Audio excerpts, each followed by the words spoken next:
شريك محمدا عبده ورسوله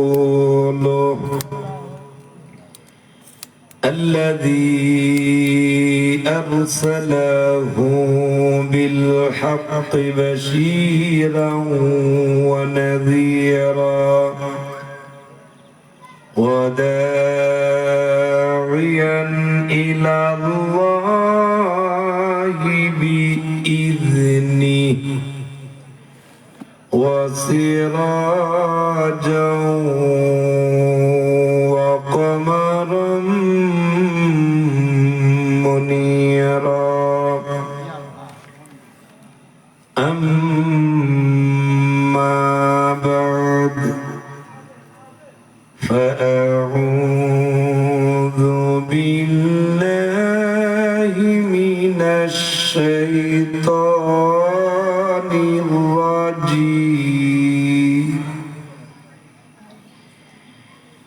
بسم الله الرحمن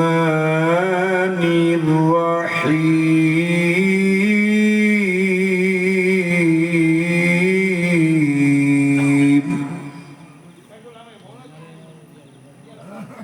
قل إن كنتم تحبون الله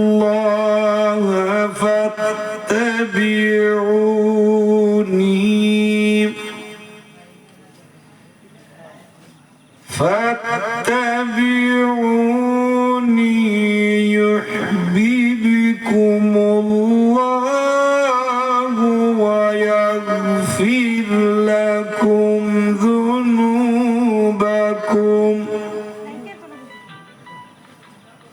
والله غفور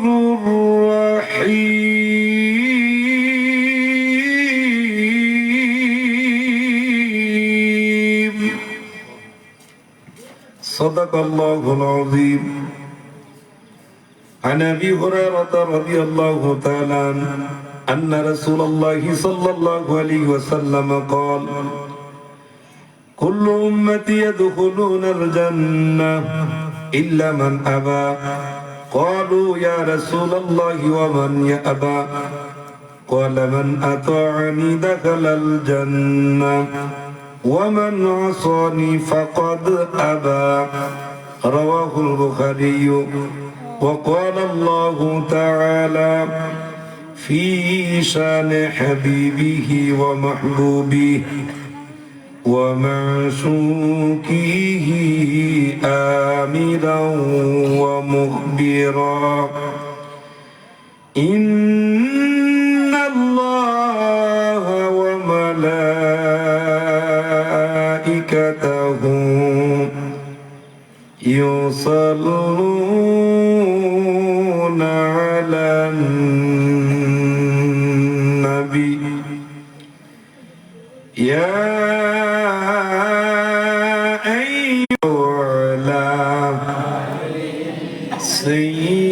سيدنا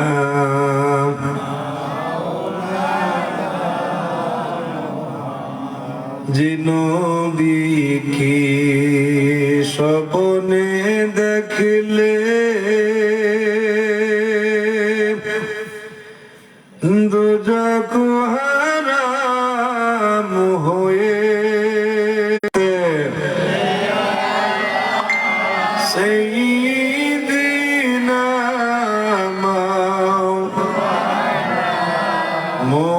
محمد وعلى سيدنا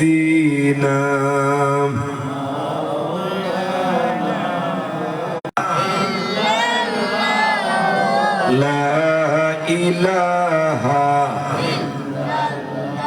হায়াতের মালিক যেই আল্লাহ মাউতের সেই আল্লাহ লা ইলাহা সাল্লাল্লাহু আলাইহি ওয়াসাল্লাম কুররাত আইনুবিকা ইয়া রাসূলুল্লাহ উপস্থিত অধ্যকার আয়োজিত এবং এলাকার সকল মুর্দেগানের স্মরণে ইসালে সাওয়াব উপলক্ষে দ্বিতীয় বার্ষিক ওয়াজ ও দোয়া মাহফিল 2025 ইংয়ের সমাহিত হযরত মাওলানা হাফেজ কারি মুফতি সুফি আহমদ খান নেসারি সাহেব বারাকাল্লাহু ফি হায়াতি ওয়া ইলমি আল্লাহুম্মা আমিন। উপস্থিত আজকের মাহফিলের বিশিষ্ট আলেমে দ্বীন হযরত মাওলানা মুফতি মুহাম্মদ মিজানুর রহমান সাহেব বারাকাল্লাহু ফি হায়াতি ওয়া ইলমি আল্লাহুম্মা আমিন। আজকে উপস্থিত আছেন হযরত মাওলানা হাফেজ মুহাম্মদ রফিকুল ইসলাম ভুইয়া সাহেব, সম্মানিত ইমাম একডালা জামে মসজিদ হযরত মাওলানা কারি সেলিম রাজা সুন্নি আল কাদির সাহেব সহ দিগার উলামায়ে কেরাম, মুরব্বী বাবারা, যুবক ভাইরা, পর্দার অন্তরালে আমার অত্যন্ত শ্রদ্ধেয় মা ও বোনেরা, আল্লাহ পাকের দরবারে লাখো কোটি শুকরিয়া জানাচ্ছি যেই মহান রব আপনাকে আমাকে আজকের এই নূরানি ঈমানি মাহফিলে আসার বসার, উলামায়ে কেরামদেরকে কিছু কথা বলার, আপনাদেরকে কিছু কথা শোনার তৌফিক দান করেছেন। সেই মহিয়ান গরিয়ান রব্বুল আলামিনের দরবারে আমরা আমাদের জবানটুকু এখানে আসো, একটু বসো, বসলে ভালো লাগবে, দাঁড়ায় থাকার চেয়ে একটু বসলে ভালো লাগবে। আসো তোমরা, আমরা আসতে পেরেছি এতে আমরা খুশি না বেজার? খুশির আওয়াজ আসতে না জুড়ে? একটু মহব্বত করে বলেন তো আলহামদুলিল্লাহ। আর একটু আওয়াজে বলেন আলহামদুলিল্লাহ।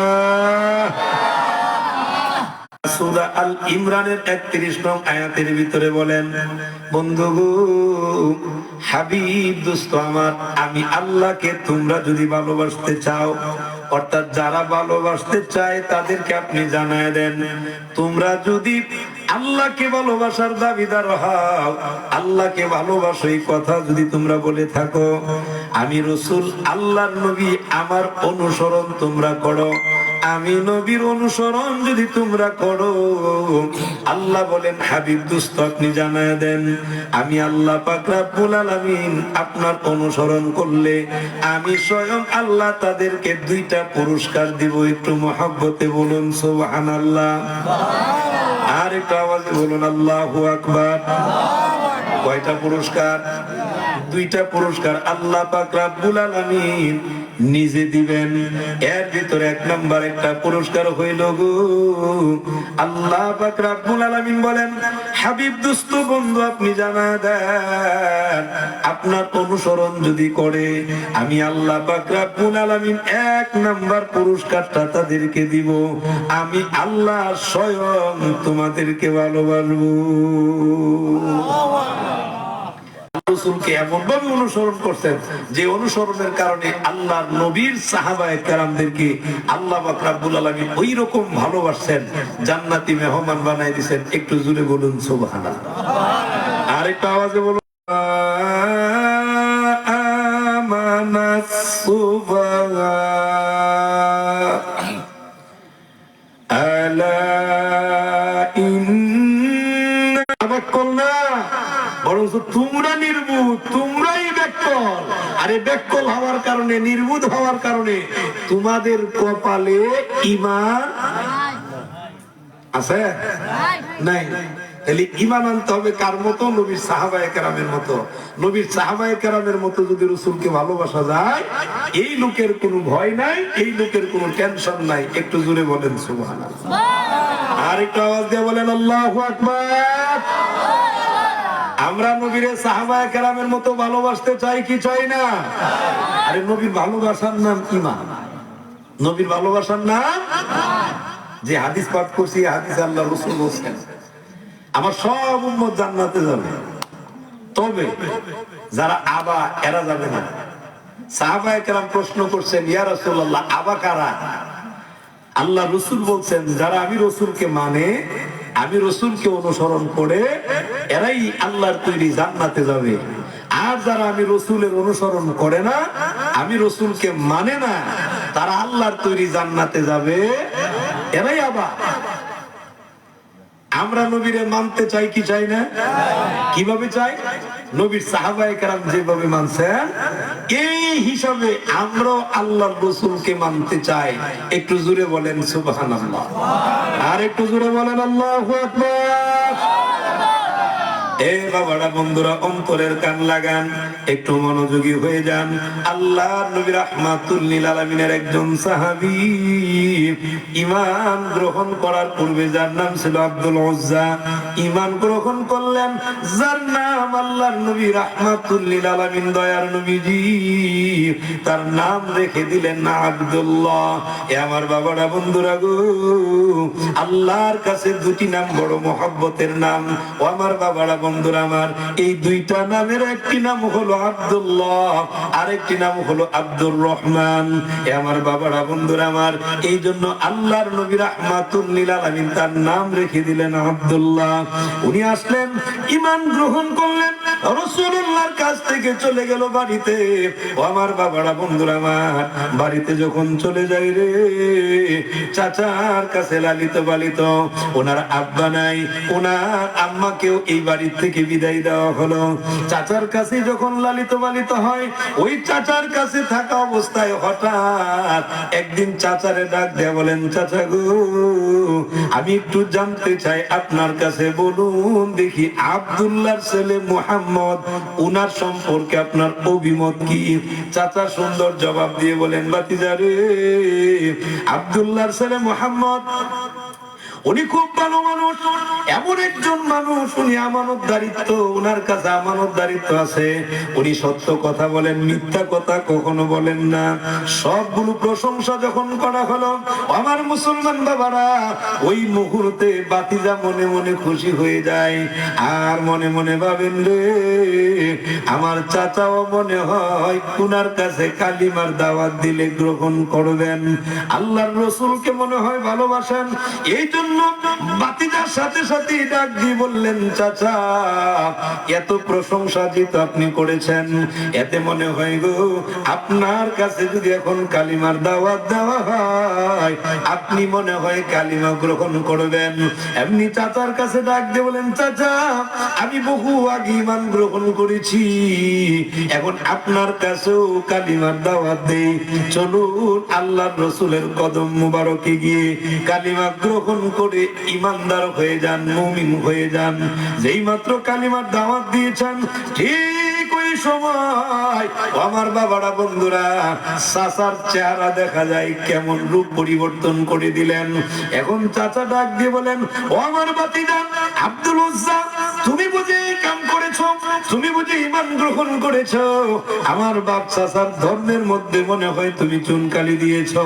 যদি আমার বাপ চাচার ধর্মের মধ্যে চুনকালি দিয়ে থাকো, তাহলে জেনে রাখো, হয় তুমি আব্দুল্লাহর ছেলে মুহাম্মদকে ছাড়া লাগবে, আর না হয় তুমি আমার বাড়ি ছাড়া লাগবে। আমার বাড়ি থাকা যাবে না। আমরাও নবীরে ভালোবাসি, কিন্তু নবীর মহব্বতে দাঁড়িয়ে রাখতে পারি না। কথা বলে, আমরাও নবীরে ভালোবাসি, কিন্তু নবীর মহব্বতে আমাদের শরীরের মধ্যে নবীর রঙের পোশাক উঠে না। আমরাও নবীরে ভালোবাসি, কিন্তু নবীর এই ভালোবাসা দিয়া আল্লাহর রাসূল যেমনে বলছেন এইভাবে ঘুমাই না, যেমনে বলছেন হাঁটার জন্য এইভাবে হাঁটি না, যেইভাবে যেটা বলছেন এইভাবে এটা করি না, কিন্তু মুখে বলি নবীরে বড় ভালোবাসি। কথা বলে, জোরে বলে। আমি তো আপনাদের পুরান মানুষ, আর পুরান সাল নাকি বলে ভাবতে পারে। আপনারা তো জানেন আমি কবরস্থান ওয়াজ করতে পারি না, জবাব তো আপনারও কিছু দেওয়ার দরকার আছে। ওয়াজ বুঝেন, বুঝলে কিছু জবাব দেওয়ার দরকার আছে না নাই? জুড়ে বলেন, দরকার আছে না নাই? সাফাসাফি করে নেওয়ার সুযোগ নাই। আর এখানে বেশিরভাগ গুলো ফুলাফাইন মানুষ, এরা তো শক্তি এমন বেশি, ফুলাফাইন মানুষের শক্তি থাকে বেশি। তোমরা একটু আওয়াজ ভালো করে দিবা, দেওয়ার দরকার আছে নি? একটু মহব্বতে আওয়াজ দিবা, যেখানে যেটা দরকার, সুবহানাল্লাহ যেন দরকার, আলহামদুলিল্লাহ দরকার, যেখানে যা দরকার একটু মনোযোগ দিয়া এই আওয়াজটা দিবা। আল্লাহ সবারই কবুল করুক, সকলে বলে আমিন। আমার বাবারা, বন্ধুরা, অন্তরের কান লাগান, কেমন ভালোবাসেন আমার আপনার নবী রাহমাতুল লিল আলামিনকে ভালোবাসেন। কি পরিমাণ ভালোবাসে এইটুকু বোঝানোর জন্য আমি আপনাদের সামনে তুলে ধরবো। আমার বাবারা, বন্ধুরা গো, চাচা রাগ হয়ে গেল, রাগ হয়ে এখন অর্ডার দিলেন বের হয়ে যাবে, আমার বাড়িতে তোমার কোনো জায়গা নাই, এই বাড়ি তুমি সারা লাগবে। এত বড় সাহস তোমার, হয় তুমি মুহাম্মদ সারবা আর না হয় আমার বাড়ি সারা লাগবে। আমার বাবারা, বন্ধুরা আমার, নতুন ঈমান গ্রহণ করেছেন আব্দুল্লাহ, যার নাম হলো আব্দুল উজ্জা, চাচা ডাকেন আব্দুল উজ্জা, রাসূল নাম রেখে দিলেন আব্দুল্লাহ। সে আব্দুল্লাহ ডাক দিয়ে বলেন, চাচা গো, আপনি আমারে ভয় দেখায়েন না, বাড়ি থেকে যদি বিদায় করে দেন আপনার বাড়ি ছাড়তে পারবো, কিন্তু আল্লাহ নবী রাহমাতুল লিল আলামিনের ভালোবাসা ছাড়তে পারবো না। নবীর প্রতি কেমন ভালোবাসা আমার মুসলমান বন্ধু বাবারা, আল্লাহর নবীর প্রতি কি রকম ভালোবাসা, মহব্বত, যে মহব্বত থাকার কারণে বললেন বাড়ি ছাড়তে পারবো কিন্তু নবী ছাড়তে পারবো না। নবীর প্রতি কেমন ভালোবাসা। চাচা এবার ডাক দিয়ে বলেন, ও ভাতিজা আব্দুল উজ্জা, খালি বাড়ি ছাড়বা এইরকম না, আমার বাড়িতে দ্বিতীয়বার আর আসা যাবে না, এমনকি আসতে তো পারবেই না। আমার বাড়ির যত সম্পদ আছে সম্পদ থেকে তুমি কিছুই কিন্তু পাবে না। ও আমার মুসলমান বন্ধুরা গো, ঈমান পরীক্ষাটা কত কঠিন পরীক্ষা। এবার আব্দুল্লাহ রাদিয়াল্লাহু তাআলা উনি চমৎকার জবাব দিয়ে বলেন, চাচা গো, বাড়ির থেকে বের করে দিবেন, বাড়ি ছাড়বো। ও চাচা বললেন, সম্পদ পাবো না, কোনো অসুবিধা নাই, সব সম্পদ ছাড়বো, কিন্তু আমি আমার নবীর ভালোবাসা ছাড়তে পারবো না। নবীর প্রতি ভালোবাসা কম না বেশি? আমার মুসলমান বাবারা গো, এইরকম ভালো যদি আপনি আমিও রাসূলুল্লাহকে বাসতে পারি, ও আমার মুসলমান, জান্নাত, আমরা জান্নাতের আশা করা লাগবে না, জান্নাত আপনাকে আমাকে ডাকবে। একটু জোরে বলা যাবে কি সুবহানাল্লাহ? আমার মুসলমান, আমি আমার কথা বলবো না, এই কোরআনুল কারীম আল্লাহ নিজে ঘোষণা দিয়েছেন। আমার মুসলমান বন্ধুরা, সূরার নাম সূরা আল মুজাদিলা। এই সূরার ভিতরে আল্লাহ পাক রব্বুল আলামিন ঘোষণা দিয়েছেন, সূরা আল মুজাদিলার শেষ নম্বর আয়াত 22 নং আয়াতের ভিতরে আল্লাহ পাক রব্বুল আলামিন তুলে ধরেছেন। ও আমার মুসলমান বন্ধুরা গো, আল্লাহ ডেকে বলেন, লা তাজিদু কওমান ইউমিনুনা বিল্লাহি ওয়াল ইয়াউমিল আখির ইউয়াদ্দুনা মান হাদ্দাল্লাহা ওয়া রাসূলাহু ওয়ালাউ কানু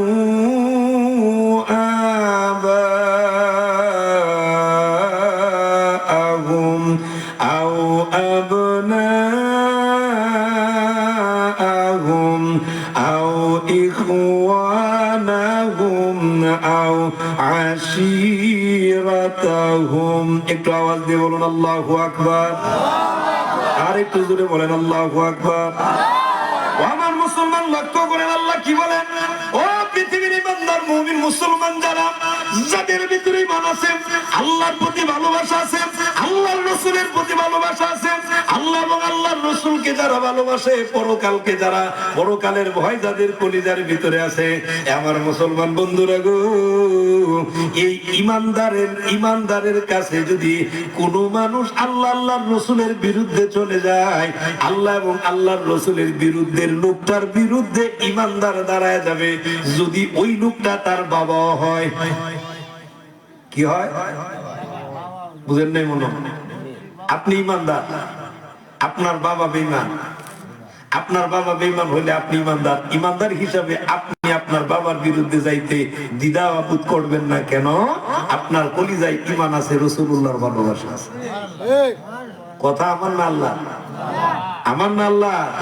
আল্লাহ নিজে বলছেন, অনেক মোল্লারা আল্লাহর রাসূলের ভালোবাসার কথা কোরআনে হুজ্জা হয়। কোরআনে অনুসরণের কথা আছে, অনুসরণের কথা আছে, মহব্বতের কথা নাই। অথচ আল্লাহ পাক রব্বুল আলামিন মহব্বতের কথা বলছেন। একটু জোরে বলেন সুবহানাল্লাহ, আর একটু আওয়াজে বলেন আল্লাহু আকবার। তাহলে বোঝা যায় যেই মোল্লা পায় না, এই মোল্লা ঠিকঠাক মতো কোরআন বুঝে না। কথা বলেন। এমন অনেকগুলো শব্দ আছে, একটা শব্দ এই শব্দের অনেকগুলো মানা দেয়, অর্থ দেয়, কিন্তু এই অর্থটা কোন জায়গায় কোন সময় কোন অর্থ দিবে এটা যে বুঝে না, এই বেচারার কথা না বলাই উচিত। ঠিক না বেঠে? আরো জুড়ে বলেন ঠিক না বেঠে? এখন এটা যদি না বুঝে তো সমস্যা। আমার মুসলমান বাবারা, বন্ধুরা গো, ইমানের বিপরীতে যদি, ইমানের বিপরীতে আল্লাহ আল্লাহর রাসূলের বিরুদ্ধে যদি বাবা হয়, বাবার বিরুদ্ধে যা চলে যাবে, ভাই যদি হয় ভাইয়ের বিরুদ্ধে চলে যাবে, বোন যদি হয় বোনের বিরুদ্ধে চলে যাবে, এমনকি যত নিকটতম সব আত্মীয়রাও যদি বিপক্ষে চলে যায়, এই সব আত্মীয়ের বিপক্ষে থাকবে ইমানদার। একটু জোরে বলুন সুবহানাল্লাহ। আল্লাহ আল্লাহ রাসূলের ভালোবাসাই থাকবে। জোরেও কন্যা সুবহানাল্লাহ। আল্লাহ আল্লাহ রাসূলের ভালোবাসাই থাকবে, এর বাইরে যাবে না।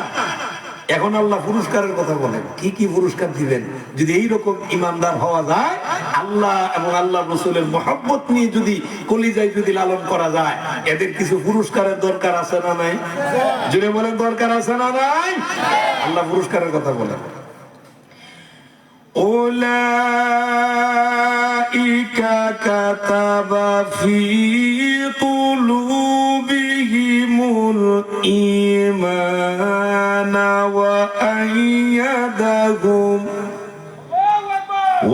আইয়াদাহুম বিরূহিম মিনহু ওয়া ইউদখিলুহুম জান্নাতিন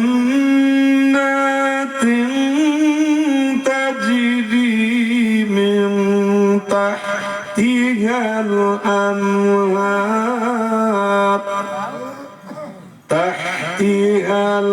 আনহারু খালিদিনা ফিহা। একটা আওয়াজ করে বলেন আল্লাহু আকবার। আল্লাহ পুরস্কারের কথা বলে। এ দুনিয়ার মুসলমান বাবারা, ভাইরা গো, এইরকম ইমানদার যারা আল্লাহ এবং আল্লাহর রাসূল কিভাবে ভালোবাসবে, যারা আল্লাহ কামুল হাকিমিন বলেন, আমি কুদরতি ভাবে তাদের ঈমানকে বাড়ায়া দিব। আল্লাহ ঈমান বাড়ায় দেয়, বৃদ্ধি করে দেয়। এই ঈমান বাড়ানি মানে নবীর প্রতি মহব্বত আরো ভরপুর হয়ে যায়, নবীর জন্য জীবন দিতে পারে, নবীর জন্য সবকিছু ছেড়ে দিতে পারে। এটা হলো আল্লাহ তার রাসূলের প্রতি ঈমান বাড়ায় দেয়। একটু জোরে বলা যাবে কি সুবহানাল্লাহ?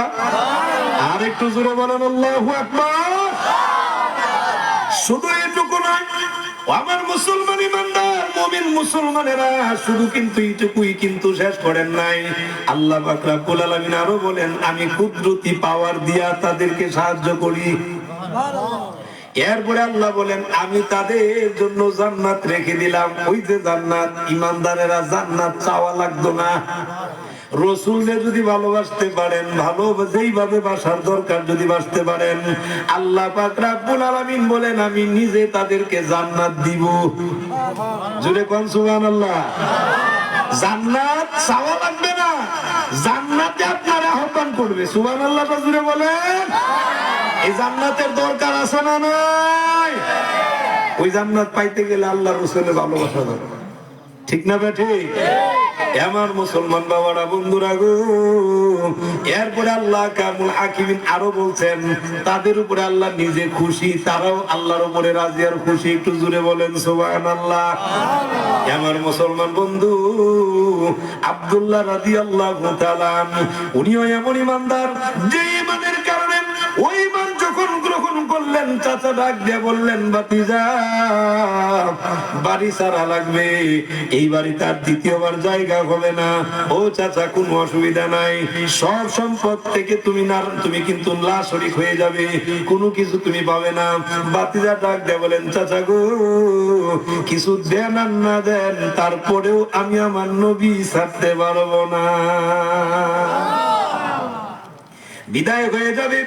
সন্ধ্যা যখন হয়ে গেল, সন্ধ্যার সময় যখন আব্দুল্লাহ রাদিয়াল্লাহু তাআলা উনি বিদায় হয়ে চলে যাবেন, বাবারা গো বিদায় হওয়ার সময় উনি যখন বের হয়ে যাবেন, ওনার চাচা ডাক দিয়ে বলেন, রে আব্দুল উজ্জা, তুমি যে বিদায় হয়ে যাইবা, বিদায় হওয়ার আগে বলো দেখি তোমার পরনের যে পোশাক এটা কার? এটা কার পোশাক কিনা? আব্দুল্লাহ চোখে পানিগুলো ছেড়ে দিয়া কান্দেন গো, কেঁদে কেঁদে দেখে বলেন, চাচা এই পোশাকটাও আপনার পয়সার কিনা? যদি আমার পয়সার কিনা হয়, রে আব্দুল উজ্জা দে, খুলে দে, তুই আমার পোশাক খুলে দে, এই পোশাক নিয়েও যেতে তোকে অনুমতি দেওয়া হবে না, পোশাক তুই খুলে দিয়ে যা। আব্দুল্লাহ রাদিয়াল্লাহু তাআলা যুবক মানুষ, নওজোয়ান মানুষ, ওনার লজ্জা আছে না নাই? জুড়ে বলেন আছে না নাই? লজ্জা নাই যার, ঈমান নাই তার।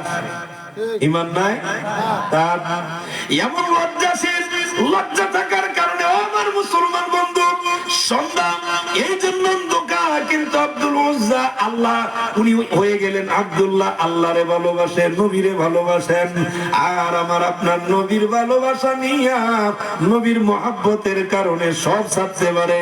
এই জন্য সব যেহেতু ছেড়ে দিয়েছেন, এখন পরনের পোশাকটাও খুলে দিয়া বলেন, চাচা গো পোশাক যদি রেখে দিতে চান রেখে দেন পোশাক। বিদায় নিলাম, চাচার কাছ থেকে বিদায় হয়ে চলে যায়। যেতে যেতে দৌড়াইতে দৌড়াইতে মায়ের দরজার সামনে গিয়ে হাজির হয়ে গেল। মায়ের দরজায় গিয়ে যখন আওয়াজ দিলেন, মা দরজার মধ্যে আওয়াজ পেয়ে জিজ্ঞেস করলেন, কে? আব্দুল্লাহ ডাক দিয়ে বলেন, আম্মা আমি আপনার পূর্বের আব্দুল উজ্জা, এখন আব্দুল্লাহ। একটু জোরে বলা যাবে কি সুবহানাল্লাহ? আমার পূর্ব নাম আব্দুল উজ্জা, নতুন নাম আব্দুল্লাহ, আমি আপনার সন্তান আব্দুল্লাহ। দরজা খুললেন না, দরজা খুলে তাকায়া দেখেন গো সন্তানের পরনের মধ্যে কাপড় নাই। আমার বাবারা বন্ধুরা বলুন দেখি রে, উপযুক্ত সন্তানের যদি পরনের মধ্যে পোশাক না থাকে, এই মা তাকাইতে পারে না। মা দুটি চোখের মধ্যে হাত দিয়া ডাক দিয়া জিজ্ঞেস করেন, আব্দুল্লাহ রে কে রে তোমার এমন অবস্থা করলো? আব্দুল্লাহ কি চমৎকার জবাব দেয়, আমার মুসলমান আপনি, আমি রাসূলকে বড় ভালোবাসি, মুখে বলি কিন্তু বাস্তব নমুনায় কি ভালোবাসা আছে। কিন্তু নবীর সাহাবায়ে কেরাম কেমন ভালোবাসতেন। আব্দুল্লাহ চোখের পানি ছেড়ে দিয়ে তরতর করে কাঁপতেছেন। শীতের রাত, শরীরের মধ্যে পোশাক নাই। দুনিয়ার কোন সম্পদের জন্য না, দুনিয়ার সম্মানের জন্য না, কেবলমাত্র শুধুমাত্র ঈমানের কারণে ওনার শরীর থেকে পোশাক খুললো। এই আব্দুল্লাহর দিকে মা তাকাইতে পারে না, চোখে হাত দিয়ে জিজ্ঞেস করেন, কে রে তোমার পোশাক খুলে নিল? আব্দুল্লাহ চাচার বিরুদ্ধে অভিযোগ দিতে পারতো, কিন্তু চাচার বিরুদ্ধে কোনো অভিযোগ দেয় না। চাচার বিরুদ্ধে কোনো অভিযোগ দেয় না। অভিযোগ না দিয়ে বললাম, মা আমার ঈমান আমার কাছ থেকে আমার পোশাক খুলে নিয়েছে। আল্লাহর নবী রাহমাতুল লিল আলামিনের ভালোবাসা আমার কাছ থেকে পোশাক কেড়ে নিয়েছে। বিরুদ্ধে কোনো চাচার বিরুদ্ধে অভিযোগ নেই, কিন্তু কথা কি বলছেন, আমার নবীর মহব্বতের কারণে আমার পোশাক দিচ্ছে। আল্লাহ রাসূলকে যদি ভালো না বাসতো, নবীর উপরে যদি ঈমান না আনতো, তার চাচা কি তারে ভাই করে দিত? পোশাক রেখে দিত? এই ভালোবাসা কি ভালোবাসা? আর আপনি আমি ভালোবাসি ঠিক, কিন্তু আমার নবীর রঙে রঙিন হইতে পারতেছে। বড় দুঃখ এবং পরিতাপের বিষয়। অনেক সময় অনেক মানুষেরা এরকম বলে থাকে, মুসলমান নবীর সুন্নত পোশাক তো হুজুররা পড়তো, এরা মনে করতেছে যে এটা মনে হুজুররা পোশাক। শুধু হুজুররা পড়বে এরকম না, আপনি মুসলমান, আপনার শরীরেও তো এই নবীর রঙে রঙিন এই পোশাক থাকা দরকার। কথা বলেন ঠিক না বেঠে? আপনি মুসলমান না। কিছু কিছু মানুষ মনে করে যে দাড়ি রাখলে হুজুররা রাখবে, এটা আমরা রাখা উচিত। আমরা তো আর হুজুর না। আচ্ছা বলুন দেখি, এই দাড়িটা কার মহব্বতে রাখে? জোরে বলেন। নবীর মহব্বতে দাড়ি রাখলে এই দাড়ির দাম আসেনি, দাড়ির সম্মান আসেনি, একটু মহব্বতে বলেন না আসেনি? আমি আপনাদেরকে একটা ঘটনা বলি। 7 ডাকাত ডাকাতি করবো। কি করবো? ডাকাতি। নবীর সুন্নাতের যে কি দাম, কি মানে দাম যে 7 ডাকাত ডাকাতি করবে। তো ডাকাতের সর্দার বাকি 6 জনের ডাক দিয়ে আনছে, পরামর্শ করতেছে ডাকাতি করবে। ডাকাতের তো কাজই ডাকাতি করে। তো ডাকাতি করার জন্য পরামর্শ করতেছে। তো সর্দার জিজ্ঞেস করতেছে, কেউ কার বাড়ি ডাকাতি করা যায়? একজন সাগরেদ বলতেছে, উস্তাদ এমন এক বাড়ির ডাকাতি করা উচিত যেন একবার ডাকাতি করলে আর ডাকাতি না করা লাগে। তো সর্দারে মুচকে হাসি দিয়ে বলেন, এমন একটা বাড়ি আছে। ও কার বাড়ি? জমিদারের বাড়ি। কার বাড়ি? আপনারা বুঝতেছি না, ওয়াজও আছেন কি না? আপনারা খারাপ লাগতেছে তো আমার একটু সহযোগিতা করে। কার বাড়ি? জমিদারের বাড়ি ডাকাতি করতে। এখনকার ফুলাবানি তোর জমিদারকে কারা ছিলেন, কেমন ছিল এটা জানতো না। চাচারা জানবো, মুরব্বী যারা আছেন ওনারা জানবো। জমিদার মানিল একটা সময়কাল গেছে, জমিদারের কাছে ট্যাক্স টুক যা আছে সব দেওয়া লাগছে। কথা বলা, এই জমি টমি যা কিছু আছে সব কিছুর মালিক তখন জমিদার। তখন কে? জমিদার মানে সরকার। বুঝলাম, ডাইরেক্ট বাংলা সরকার। সব ট্যাক্স টুক যা আছে সব দেওয়া লাগছে জমিদার। তো সর্দারে বলতেছে, জমিদারের বাড়ির যদি একবার ডাকাতি করি আর ডাকাতি করা লাগবো। তাইলে যেহেতু একবার ডাকাতি করলে ডাকাতি করা লাগতো না, তখন বাকি 6 জন বলতেছে, উস্তাদ তাইলে জমিদারের বাড়ি ডাকাতিটা করতাম। জমিদারের বাড়ি ওই ডাকাতিটা করতাম। তো সর্দার বলতেছে যে ডাকাতি যে করবি বেটা, জমিদারের বাড়ি তো সিকিউরিটি বেশি, পাহারাদার বেশি, ঢুকার তো সুযোগ নেই। এই 6 জনের ভিতর থেকে একজনে বলতেছে, উস্তাদ আমার কাছে একটা ফর্মুলা আছে। কি ফর্মুলা? ফর্মুলা হলো হুজুররা যে পোশাক পরে, এই পোশাক নবীর মহব্বতে পরে, আর হুজুররা মানুষে বড় মায়া করে। কথা বলেন না ঠিক না বেঠি? আপনারা হুজুরের মায়া করেন না? মায়া না করলে এত সুন্দর করে দাওয়াত দিয়ে আনছেন, দাওয়াত দিয়ে আইন না কি স্পেশাল খাবার, স্পেশাল খাবার, স্পেশাল বিছনা বিছায়া, এই যে ইমরান তালুকদার ভাই বিছনার মধ্যে বসায়া কত ধরনের ফল ফুল কত কিছু খাওয়াইতেছে, খানি এনে দিতেছে, মাঝে মাঝে চা দিতেছে, আদর আপ্যায়ন করতেছে, স্লোগান দিয়ে আইন না মনে করেন স্টেজে উঠাইতেছে, এখানে বসার সুযোগ দিচ্ছেন। এটা কি মায়া সারা না মায়া দিয়া? মহব্বতটা কম না বেশি? হুজুরের ভালোবাসেন না? এই যে হুজুর ইমাম সাহেব হুজুর আছেন, এই হুজুর বসা আছেন, হুজুরের মায়া করেন না? মাঝে মাঝে দাওয়াত দেন, দাওয়াত দিয়ে না খাওয়া, দাওয়াত দিয়ে না খাওয়ায়া হাত দিয়েও দেন। কথা বলেন ঠিক না বেঠে? ভালোবাসে কেন? হুজুরের কাছে নবীর সুন্নাত আছে, হুজুরের কাছে নবীর ভালোবাসা আছে। এই ভালোবাসা থাকার কারণে এই যে আপনাদের এলাকার কৃতি সন্তান, আপনাদের এলাকার কৃতি সন্তান, সামনাসামনি বলা উচিত না, উনার এলেমে জুতার ময়লা সমতুল্য এলেম আমার নাই। সামনাসামনি বলা উচিত না। উনি এত বড় যোগ্যতা সম্পন্ন একজন আলেম, 5 পদে সবার কাছে থাকে না, 5 পদে সবার কাছে থাকে না।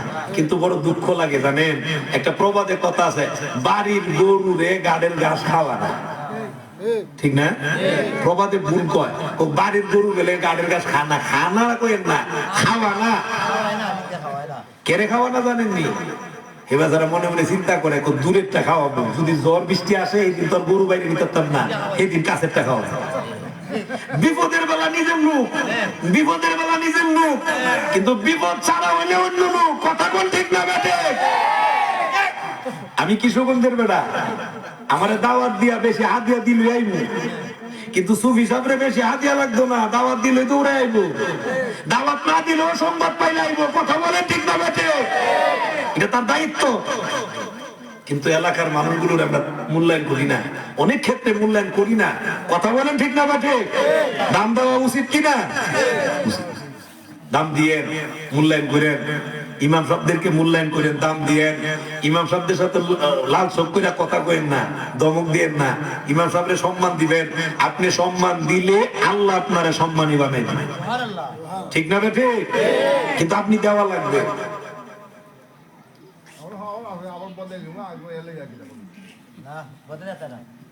খেয়াল করে বললেন হুজুরারে দিতে তো মায়া করে। সুন্নত সুন্নত লেবাস যদি আমরা ধরি তাহলে মানুষে মনে করবো আমরা বড় হুজুর, আমরা বড়। আর হুজুর মনে করলে তাহলে হুজুরারে দিতে মায়া করে সহজে জমিদারের বাড়িতে ঢুকা যাবে। ঢাকাতে সর্দার বলছে, ওরে তোর প্রস্তাবটা আমার বড় ভালো লাগছে, তোর প্রস্তাবটা আমার বড় ভালো লাগছে। তাহলে কি করা লাগবে? সে বলল প্রথমে দাড়ি রাখা লাগবে। কি রাখা লাগবে? দাড়ি। কত দাড়ি রাখা শুরু কর। আপনারা আমার জবাব দেন, আপনারা জ্ঞানী গুণী মানুষ।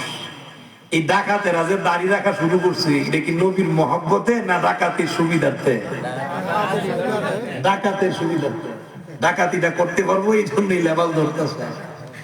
নবীর মহব্বতে দাড়ি রাখে, দাড়ি রাখা শুরু করছে। কয়েক মাস দাড়ি রাখলে দাড়ি শুরু হয় না বড় হয়? বড় হয়েছে।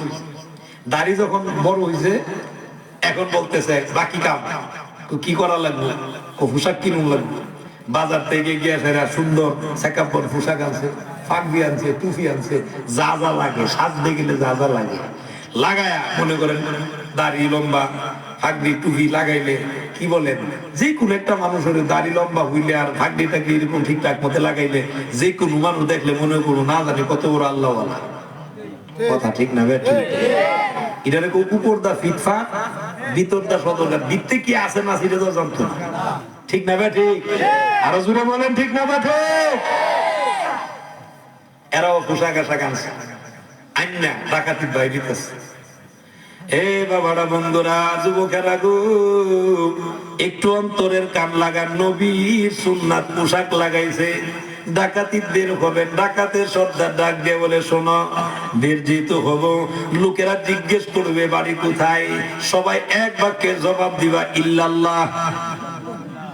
জবাব দিবা আসছেন কোত্থেকে? ইল্লাল্লাহ। যাবেন কোথায়? ইল্লাল্লাহ। সব কথার উত্তর হলো ইল্লাল্লাহ।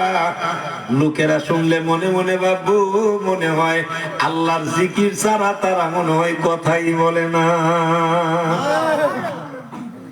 বুঝাইতে পারছি? ইল্লাল্লাহর জিকির যেমন কথা, এই জিকির কি মূলত আল্লাহরে ডরাই দিতেছে? আল্লাহরে খুশি করবার লেগে দেয় না ডাকাতির সুবিধার্থে? কথা বুঝতেছেন তো? আমার বাবারা, বন্ধুরা আমার, এবার বের হওয়া শুরু হলেন।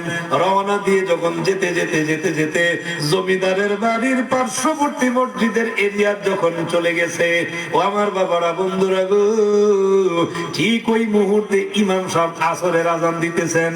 আসরের আজান যখন শেষ হয়ে গেল, ইমাম সাহেব মসজিদ থেকে বের হইয়া তাকায়া দেখতে পাই গো, এমন কয়জন লোক দেখা যায় বড় আল্লাহওয়ালা দরবেশের মতো লাগতেছে। ইমাম সাহেব বড় খুশি। খুশি হইয়া মনে মনে চিন্তা করে, ওনারা যদি আমার মসজিদে নামাজ পড়ে, আজকের ইমামতি আমি করব না, এই 7 জনের ভিতরে যিনি বড় ওনারে দিব ইমামতি। এটা হলো ইমাম সাহেবের ইচ্ছা। ইমাম সাহেব মনে করেন খতিব সাহেব আছেন, তো উনি মনে করেন মসজিদে নামাজ পড়া, তো হঠাৎ করে সুবি বাইরে দেখছে, হ্যাঁ, মনে করেন জোহরের সময় বা আসরের সময় সুবি বাইরে দেখছে। সুবি বাইরে দেখলে ইমাম সাহেব স্বাভাবিক সম্মানার্থী বলবো, মাওলানা সাহেব আপনি নামাজটা পড়া, ঠিক না? এটা হলো সম্মান। কথা বল না, ঠিক না? ঠিক। আমার বাবারা, বন্ধুরা আমার, ইমাম সাহেব বাহির হইয়া বলেন, ও যুবকেরা, পানি রেডি করো। আল্লাহওয়ালা দেখা যাইতেছে ওনাদের ওযু করার লাগবে। সুবহানাল্লাহ কয় না? সম্মান বাড়তেছে না কমছে? কিন্তু এরা তো নবীর মহব্বতে লাগাইছে না, নবীর মহব্বতে রঙিন হইছে না, ডাকাতি সুবিধার্থে। কিন্তু সম্মান কিন্তু অলরেডি শুরু হয়ে গেছে। এমন মুসলমান কাছে যখন আসলো, ইমাম সাহেব ইমাম সালাম দিয়ে জিজ্ঞেস করলেন বাড়ি কোথায়? আগের মতো কথার উত্তর ইল্লাল্লাহ। যাবেন কোথায়? ইল্লাল্লাহ।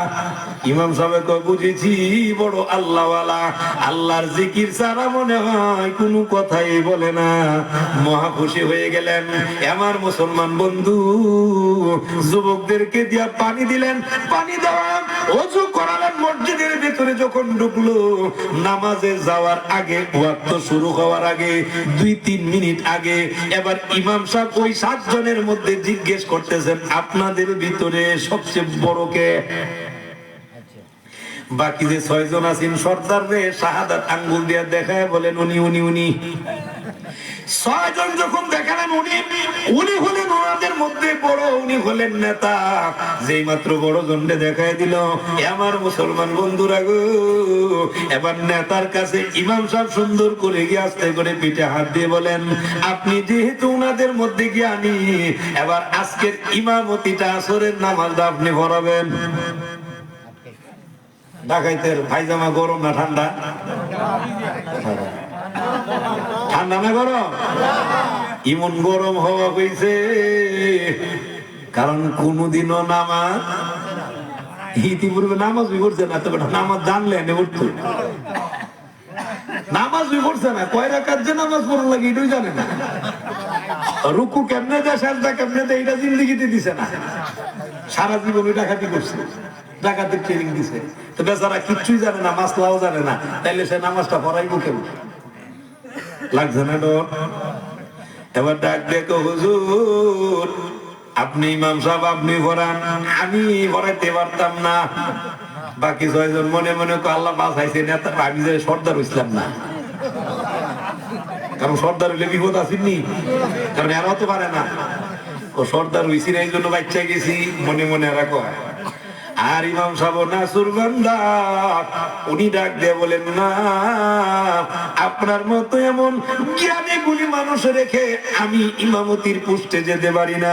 যান, আজকের ইমামতিটা আপনি করবেন।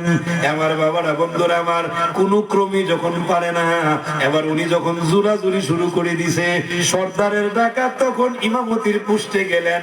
যাওয়ার সাথে সাথে চোখ দিয়া অটোমেটিকলি পানি পড়া শুরু হয়ে গেছে। মনে মনে চিন্তা করে, আল্লাহ, ডাকাতি করার জন্য নবীর রঙে রঙিন হয়েছিলাম, কিন্তু নবীর রঙে রঙিন হওয়ার কারণে এত সম্মান, এত ইজ্জত দিয়েছে। জীবনে জিন্দেগিতে নামাজ পড়ি নাই, কেমনে নামাজ পড়া লাগে তাও জানি না, কিন্তু আজকে এমন সম্মান দিছে, ইমামতির পোস্টে দাঁড় করায় দিছে। আল্লাহ গো, আমি তো জানি আমি কিছুই জানি না, কিন্তু তুমি তো আল্লাহ, তুমি তো রব। আমি যেহেতু কিছুই জানি না, ইমামতের পোস্টে দিয়ে দিছেন, এখন আমি কেমনে নামাজ পড়াবো? আজকে যদি তুমি আমার ইজ্জত রক্ষা করো, ওয়াদা দিলাম গো, বাকি জিন্দেগিতে আর ডাকাতি করবো না। ও আমার মুসলমান বাবারা, মহদির কোনার এলাকার মুসলমান, বলুন দেখি গো, আল্লাহর কাছে তওবা করলে আল্লাহ তওবা কবুল করে কি করে না? একটু আওয়াজ দিয়ে বলেন, করে কি করে না? আমার মুসলমান এমন জায়গায় গিয়ে বসে যখন চোখের পানিগুলো ছেড়ে দিলেন, আল্লাহ পাক রব্বুল আলামিন পছন্দ করলেন, কারণ বান্দার কলবের ভিতর থেকে নিয়ত পরিষ্কার আছে না নাই? নিয়তটা পরিষ্কার। আল্লাহ, বাকি জীবনে আর কোনদিন ডাকাতি করবো না যদি আপনি আমার হেফাজত করেন। আল্লাহ সাথে সাথেই আমার মুসলমান বন্ধু, ডাকাত সর্দারের কলবের ভিতরে ইলমে লুদুনি, কত রাকাত নামাজ, কেমনে নামাজ পড়ার লাগে, সব কিছু তার চোখের সামনে তুলে ধরেছে। এখন বেচারা নামাজটা পড়াইছে, নামাজ যখন পড়াইছে, ইমাম সাহেব পিছনে নামাজটা পড়ে তৃপ্তি পাইছে, তৃপ্তি পাইছে। তৃপ্তি বাবার সঙ্গে সঙ্গেই এবার ডাক দিয়ে বলেন, হুজুর আপনারা এই মসজিদের ভিতরে একটু বসুন, আমি আসতেছি। ইমাম সাহেব বাহির হইলেন, দৌড় দিলেন জমিদারের বাড়িতে। বাবারা গো, এই জমিদারের একমাত্র একটা সন্তান, তাও মেয়ে সন্তান। এই মেয়ে সন্তানটার বহু বছর ধরে পেটের ব্যথা ভালো হয় না, কত ডাক্তার কবিরাজ দেখাইছে, পেটের ব্যথা ভালো হয় না। ও বাবারা, বন্ধুরা, এমনও ডাক্তারের কাছে গেছেন, কবিরাজের কাছে গেছেন, জমিদার বলছেন প্রয়োজন বশত যদি আমার জমিদারি সবটাও দেওয়া লাগে, তার উসিলায় যদি আল্লাহ আমার মেয়ের পেটের ব্যথা ভালো করে দেয়, কিন্তু কোন ডাক্তার কবিরাজের চিকিৎসায় ভালো হয় না। ও আমার মুসলমান, বলুন দেখে জমিদার কতটা টেনশনের ভিতরে, কতটা পেরেশানির ভিতরে, একমাত্র মেয়ে সন্তান, তারও পেটের ব্যথা ভালো হয় না। জমিদার ভালো করে খাবার খায় না, ভালো করে ঘুমাইতেও পারে না, মেয়ের পেটের ব্যথার কারণে এমন ভাবে কান্নাকাটি করে গো, কান্নার কারণে সকলে পাগলের মতো হয়ে যায়। আমার বাবারা, বন্ধুরা আমার, এই পরিস্থিতির ভিতরে হঠাৎ ইমাম সাহেব মসজিদ থেকে বের হইয়া দুইজনকে রেখে দিয়ে আসলেন, তোমরা ওনাদেরকে সেবা টেবা করো, আমি আসতেছি। জমিদারের বাড়িতে দৌড় দিলেন, জমিদারের বাড়িতে যান, সালাম দিয়ে বললেন, জমিদার আপনি বাড়িতে আসেননি? জমিদার বললেন আছি। বলে চলুন, আপনার মহল্লার মসজিদের ভিতরে 7 জন আল্লাহওয়ালা ঢুকছে। আরো জোরে কন্যা সুবহানাল্লাহ। কয়জন? 7 জন আল্লাহওয়ালা ঢুকছেন। আমার মন সাক্ষী দেয় গো, এই 7 জনকে যদি আপনি আপনার বাড়িতে দাওয়াত দিয়ে আনতে পারেন, আর ওনারা যদি আপনার মেয়ের জন্য একটু দোয়া করেন, আমার মন সাক্ষী দেয় আপনার মেয়ের পেটের ব্যথা আল্লাহ ভালো করে দিবে। আমার মুসলমান, লক্ষ্য করেন, এই দিক দিয়ে 2 জন লোক পাহারাদার দিয়ে আসলেন। ওই 2 জনকে বললেন, তোমরা মসজিদের বাহিরে যাও। মসজিদের বাহিরে গেল। বাকি 6 সদস্যরা এরা মনে মনে চিন্তা করে, সর্দারে কেমনে নামাজটা পড়াইলো, জীবনে তো নামাজ পড়ছে না, কেমনে পড়াইলো এটা তো জানার দরকার। দরজা জানালা সব লাগাই দিলেন, মসজিদের দরজা জানালা লাগানো। এবার একসাথে গিয়ে বসলেন, জিজ্ঞেস করে, উস্তাদ কেমনে পড়াইছেন? উস্তাদ চোখের পানিগুলো ছেড়ে দেয়া কান্দেন গো, আর ডেকে বলেন, শোন, আমাকে যখন বলা হলো আমি তো আসলে পারি না, আল্লাহর দরবারে কেঁদে কেঁদে বলেছি, আল্লাহ নবীর সুন্নাত পোশাক পরার কারণে, নবীর সুন্নাত দাড়ি রাখার কারণে, নবীর সুন্নাতের খাতিরে, ও আল্লাহ যদি তুমি আমারে ইজ্জতওয়ালা বানায় দাও, আমারে যদি বেইজ্জতি করো না, বাকি জিন্দেগিতে আমি আর ডাকাতি করব না, আমি তওবা করেছি, আর ডাকাতি করব না। এবার বাকি 6 জন হাতে হাত রেখে বলেন, পূর্বেও আমাদের সর্দার ছিলেন, এখন আপনি যেহেতু তওবা করেছেন, আমরাও আপনার হাতে হাত রেখে তওবা করলাম। আল্লাহর ঘর মসজিদের ভিতরে তওবা করে আল্লাহর কাছে কান্নাকাটি করে বললেন, আল্লাহ বাকি জিন্দেগিতে আর কোনোদিন কোনো খারাপ কাজ করব না। এই 7 জন তওবা করছে, তওবা কবুল করছেন তিনি কে? জোরে বলেন কে?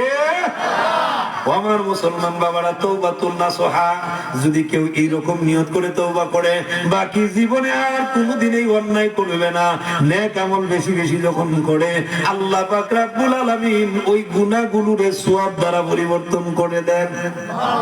আরো জোরে কর সুবহানাল্লাহ। সূরা আল ফুরকানের ভিতরে আল্লাহ শেষ অংশের দিকে বলছে, আল্লাহ পরিবর্তন করে। জোরে কন্যা শুনে আমার মুসলমান বাবারা গো, অন্তরের কান লাগান, একটু মহব্বতের নজর লাগান।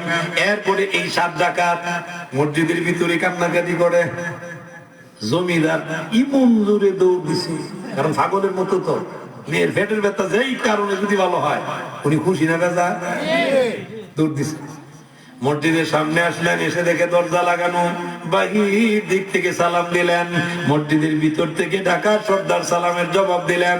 জবাব দেওয়ার সাথে সাথে এবার উনি কাকুতি বিনতি সুরে বলতে লাগলেন, ও দরবেশেরা, আমি হলাম এই এলাকার জমিদার, আসছিলাম আপনাদের কাছে, আপনারা মেহেরবানি করে যদি আমার দাওয়াতটা গ্রহণ করতেন। আমি গরিব মানুষ, আমি জমিদার হতে পারি, রাখাল মানুষ, আপনারা আমার বাড়িতে যদি একটু দাওয়াতটা গ্রহণ করতেন, কত অনুনয় বিনয়। সুবহানাল্লাহ কয় না? আমার মুসলমান, পূর্বে ঢাকা সর্দার, এখন আল্লাহওয়ালা, তওবা করেছেন, আল্লাহওয়ালা হয়েছেন। এবার উনি ডাক দিয়ে বললেন, আপনি যদি জমিদার হন একটু অপেক্ষা করেন, বাইরে অপেক্ষমান। এই দিক দিয়ে ডাকাত সর্দার উনি বাকি 6 জনকে বললেন দরজা জানালা লাগাও, দরজা জানালা লাগাও। আবার চোখের পানিগুলো ছেড়ে দিয়া কাঁদেন গো, কেঁদে কেঁদে দেখে বলেন রে সদস্যরা, দেখ দেখ যার বাড়িতে আমরা ডাকাতি করার নিয়ত করে পোশাক লাগাইছিলাম, আল্লাহ পাক রব্বুল আলামিন এই পোশাকের সম্মানে কি ইজ্জতওয়ালা বানাই দিয়েছেন। যার বাড়িতে ঢোকার জন্য লেবাস পরছিলাম, ওই বাড়িতে নেওয়ার জন্য মালিক নিজে এসে দাওয়াত দিতেছেন। আরো জোরে বলবেন না সুবহানাল্লাহ। সম্মান বাড়ছে না কমছে? নবী সুন্নাতের দাম আসেনি? জোরে বলেন আসেনি? আমার মুসলমান লক্ষ্য করেন নবীর সুন্নাতের কেমন দাম। এই ডাকাত সর্দার তখন বললেন আমাদের নিজে দাওয়াত দিয়ে নিয়ে যেতে চাই জমিদার, আমরা যাব আল্লাহ দরবারে কান্নাকাটি করবো, নিশ্চয় জমিদারেরও কোনো একটা ছাওয়া আছে। জমিদারেরও একটা ছাওয়া আছে। এবার গেলেন জমিদারের বাড়িতে। জমিদার দাওয়াত দিয়া নিছেন যেহেতু, বলুন দেখি বিছানাটা কি খুব খারাপ দিব না ভালো দিব? খুব ভালো বিছানা দিচ্ছেন, ভালো বিছানা দিচ্ছেন, খাবার দাবার কর্মচারীর তো অভাব নাই দিচ্ছেন। এরা চোখের পানিগুলো ছেড়ে দিয়ে কাঁদেন আর বলেন এমন সম্মানের খাবার, এমন সম্মানের বসার জায়গা জিন্দেগি তো পাইতাম না। আল্লাহর নবী রাহমাতুল লিল আলামিনের লেবাস ধরার কারণে, সুন্নতি পোশাক পরার কারণে এত সম্মান আল্লাহ পাক রব্বুল আলামিন দিয়েছেন। আল্লাহ সূরা আল ইমরানের 31 নং আয়াতে এই কথাটাই বলছেন। আল্লাহ পাক রব্বুল আলামিন বলেন বন্ধু গো, আপনি জানায়া দেন ফাত্তাবিউন, তোমরা যদি আমি নবীরে মহব্বত করো, অনুসরণ করো, আমি আল্লাহ তোমাদেরকে ভালোবাসবো। 2 নাম্বার তোমাদের পিছনের গুনাহ মাফ করে দিব।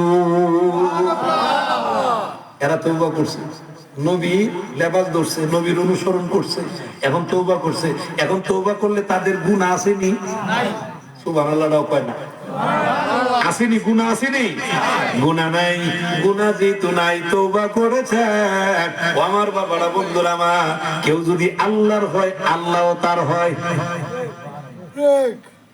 কেউ যদি আল্লাহর হয় আল্লাহও তার হয়। হাদিসে কুদসি খালি আল্লাহ তার হয় এরকম না, তার চোখটা আল্লাহর কুদরতি চোখ, তার মুখ কান আল্লাহর কুদরতি মুখ। আরো জোরে কন্যা সুবহানাল্লাহ। সে যা বলে এটা তার পক্ষ থেকে বলে না, আল্লাহ কুদরতি জবান দ্বারা যেমন বলে এই বলাটাই সে বলে।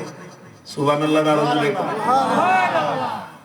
আমার বাবারা, বন্ধুরা গো, এবার পূর্বের ডাকাতের সর্দার এখন আল্লাহওয়ালা, উনি ডাক দিয়ে বলেন আমাদেরকে একটু জায়গা দিবেন, স্পেশাল জায়গা, নামাজের বিছনা দিবেন।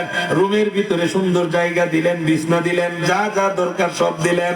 দেওয়ার পরে রাত যখন গভীর হয়ে গেল, এবার উনি ডাক দিয়ে বলেন শোনো, আজকের রাত্রিবেলাতে ঘুমানো যাবে না, আল্লাহর দরবারে শুধু কাঁদবে আর কাঁদবে, এমন ভাবে কাঁদবে কারণ আল্লাহ পাক রব্বুল আলামিন যেন ওই জমিদার কি চায়, উনার চাওয়াটা যদি বৈধ হয়, উনার চাওয়াটা যদি হালাল পদ্ধতির হয়, আল্লাহ পাক রব্বুল আলামিন যেন উনার চাওয়াটা পূরণ করে দেয়। বৈধ পথে যদি হয়, হালাল যদি হয়। কথা বলেন ঠিক না? ঠিক।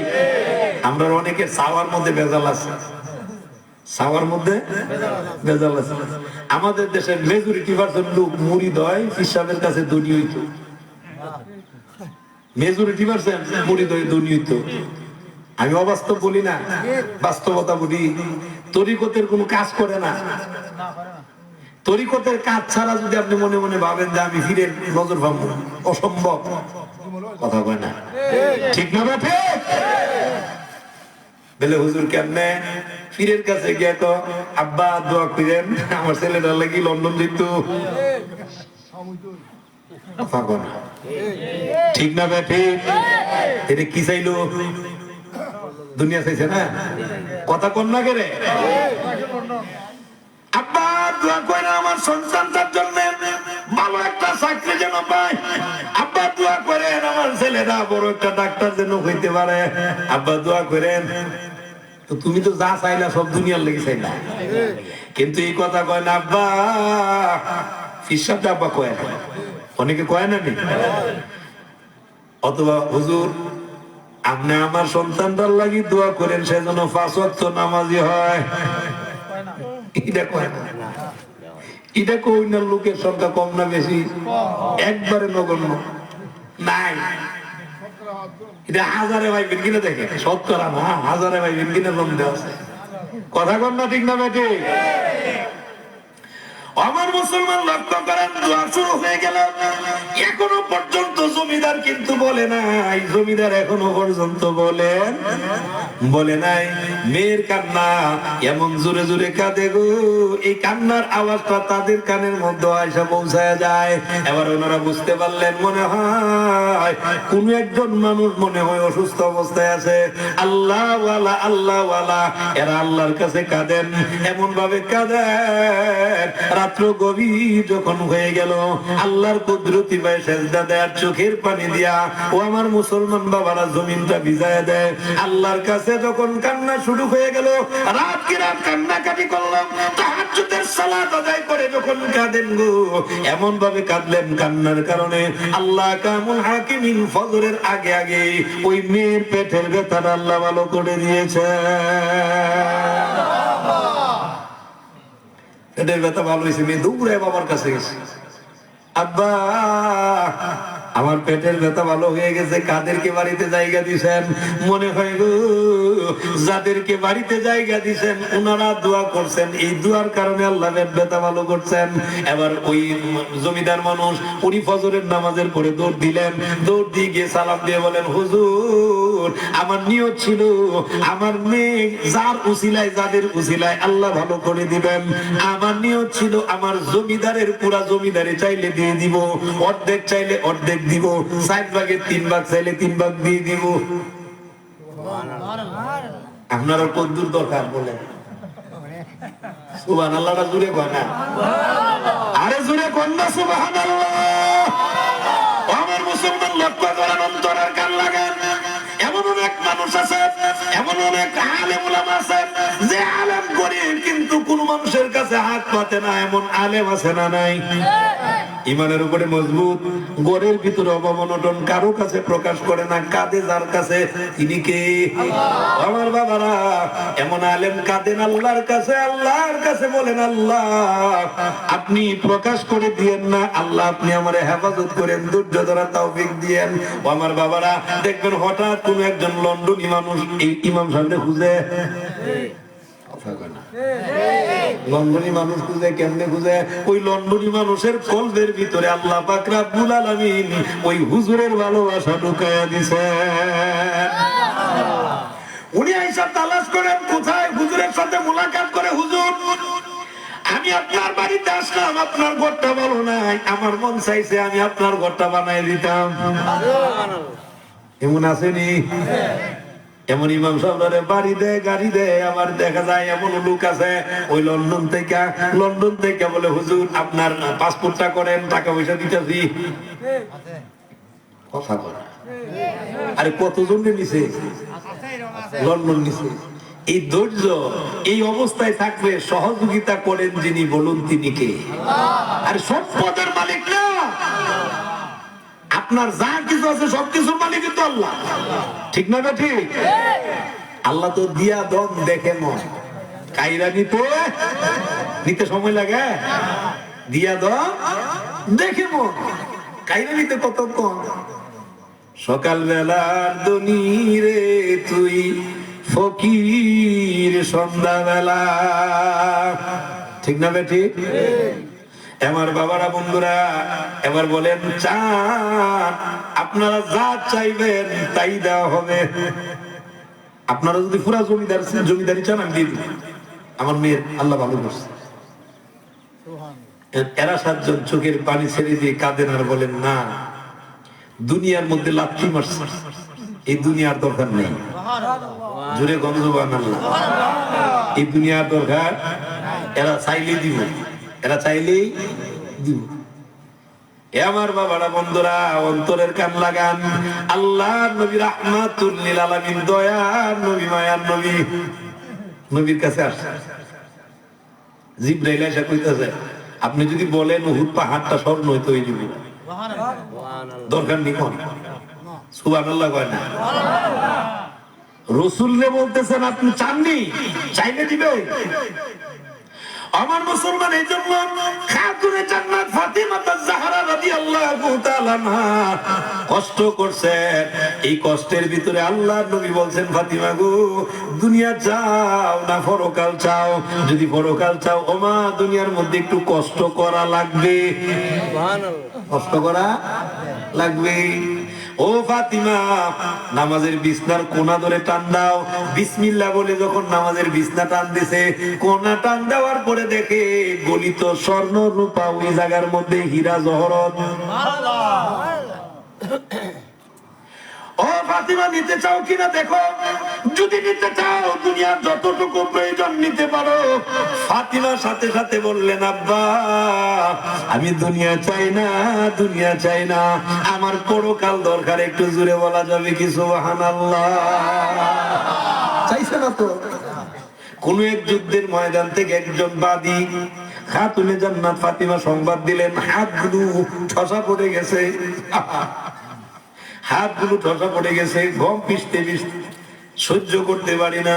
আল্লাহর নবীর কাছে চাইলেন একজন বাদী, কিন্তু আল্লাহর নবী রাহমাতুল লিল আলামিন শিক্ষা দিয়ে দিলেন ফাতিমা গো এর চাইতে বড় ভালো হবে যদি তুমি ফরজ নামাজের পরে একটা তাসবিহ পাঠ করো। একটু জোরে বলা যাবে কি সুবহানাল্লাহ? সুবহানাল্লাহ, আলহামদুলিল্লাহ, আল্লাহু আকবার। 33 33 34 এই তাসবিহ যদি পাঠ করো মা, একজন খাদেমা, একজন দাসী, এর চাইতেও বেশি গুণ সওয়াব আল্লাহ তোমার আমলনামায় দিয়ে দিবেন। সুবহানাল্লাহ। ফাতিমা চাইছে না, লাগতো না।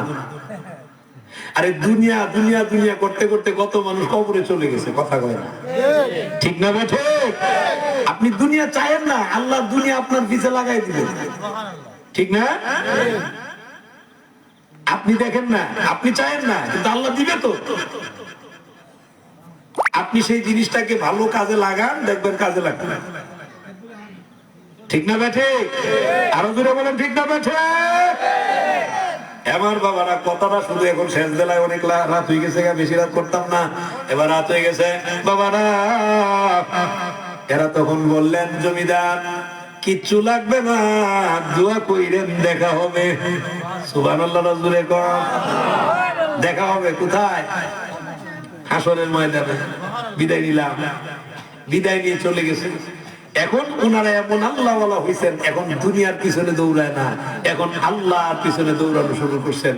বলুন আল্লাহর নবীর মহব্বত, আল্লাহর রসুলের ভালোবাসার, আল্লাহর রসুলের সুন্নাতের দাম আছে না নাই? আরো জোরে বলেন আছে না নাই? পরীক্ষিত একটা বিষয় আপনাদেরকে শোনাই, দেখেন আপনার মুখে যদি দাড়ি থাকে, মাথার যদি টুপি থাকে, আপনি আলেম হওয়ার দরকার নেই। এই টুপি এই দাড়ি থাকলে আপনি কোন একটা শাস্ত্রের ভিতরে সিনেমা চলে, আপনারা বাধা দিব, দাড়ি বাধা দিব, টুপি বাধা দিব, বলবো আপনার টুপি আপনার মনের মধ্যে এই কথা জাগ্রত করে দিবে, বলবে তোমার মাথার টুপি, তোমার মুখ দাড়ি, তুমি এই সিনেমার ইয়াত বসতে পারো, দেখেন আপনারা বাধা দিবে। কথা কন না, ঠিক না বেঠে? আপনারা বাধা দিবে। এক নাম্বার, দুই নাম্বার, আমার বাবারা গুনাহ থেকে বাঁচার জন্য নবীর সুন্নাতের কি পরিমাণ দাম। মাথা টুপি থাকলে মানুষে দেখবেন, রাস্তাঘাটে দেখলে সালাম দেয়, কথা বলে, ঠিক না বেটি? টুপি থাকলে এটা বুঝে দিলে মুসলমান, সালাম দেয়। আর দাড়ি থাকলে দেখেন কি সম্মান দেয়। বয়স কম হলেও, বয়স যদিও কম হয়, চাচা রাখে, ঠিক না? কি ডাকে? বাপের ভাই চাচা। সম্মান বাড়ছে না কমছে? বাড়ছে। এই যে সম্মান গুলো দেয়, এই সম্মানের ভিতরে থাকার দরকার আছে না নাই? আরো জোরে বলার দরকার আছে না নাই? ইমরান ভাই কি কালেকশন লাগবো? এরপর তো জিগার লাগবে, যদি বলেন না মারহাবা। ইমরান ভাই এলাকার যাবতীয় যে কোনো ভালো কাজে থাকে, আমার ফেসবুকের সাথে তো সংযুক্ত, মোটামুটি সব কাজ কামে আমরা পাই। ইমরান ভাইয়ের মানে কাছে থাকার আমাদের দরকার আছে না নাই?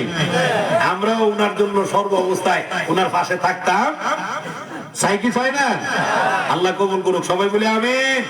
তাহলে আর দেরি করি না, আসুন নবীরে দাঁড়ায় সালাম জানাইয়া নবী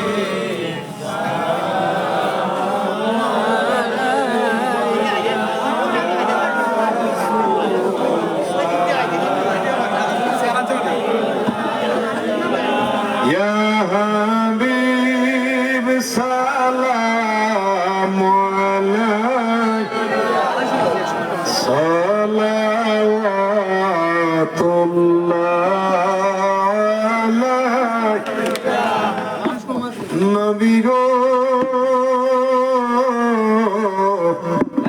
ওগো মায়ার নবী জি আমরা আমাদের মনের বেদনা বুঝাইলে কেহ বুঝে না, শোনাইলে কেহ শুনে না, শোনেন গো শাহে মদিনা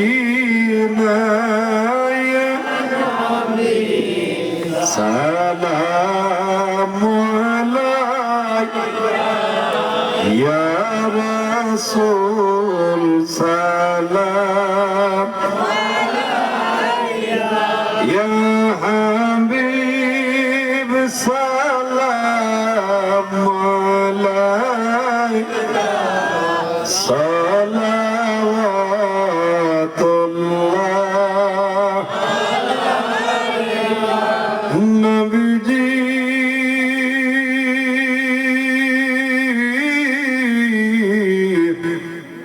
ওগো মায়ার নবীজি আমরা নবীজি গো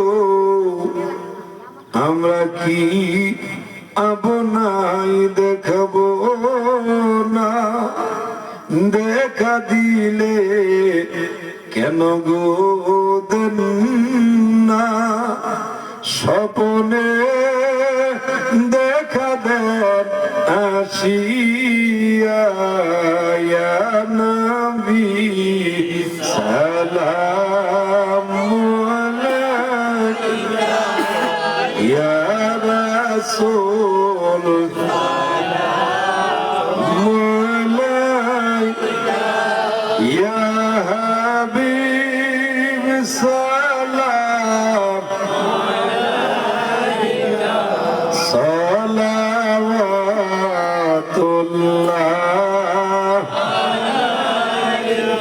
আলাইকা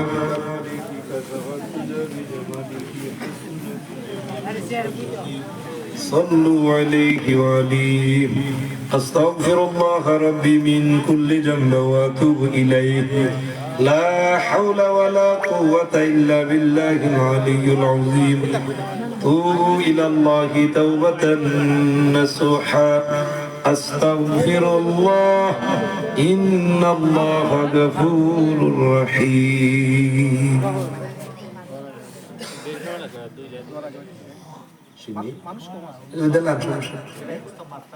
কিছু কথা বলবেন বলে